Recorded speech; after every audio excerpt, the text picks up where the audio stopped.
ماہ فیضان ماہ ایمان، محبت ہے رمضان، محبت ہے رمضان۔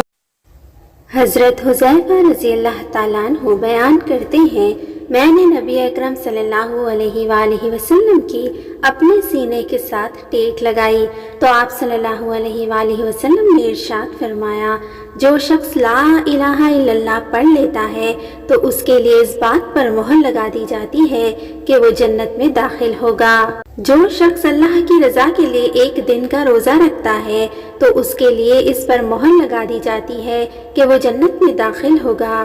جو شخص اللہ کی رضا کے حصول کے لیے کوئی چیز صدقہ کرتا ہے تو اس کے لیے مہر لگا دی جاتی ہے کہ وہ جنت میں داخل ہوگا۔ حضرت ابو امامہ رضی اللہ تعالیٰ عنہ بیان کرتے ہیں، میں نے عرض کی، یا رسول اللہ صلی اللہ علیہ وآلہ وسلم، مجھے کسی عمل کے بارے میں ہدایت کیجیے۔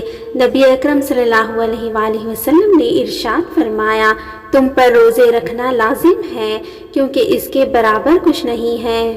میں نے عرض کی، یا رسول اللہ صلی اللہ علیہ وآلہ وسلم، آپ مجھے کسی عمل کے بارے میں حکم دیجئے۔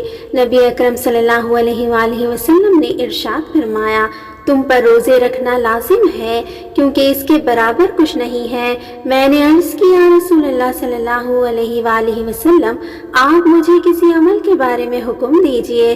نبی اکرم صلی اللہ علیہ وآلہ وسلم نے ارشاد فرمایا، تم پر روزے رکھنا لازم ہے کیونکہ اس کی مانند کچھ نہیں ہے۔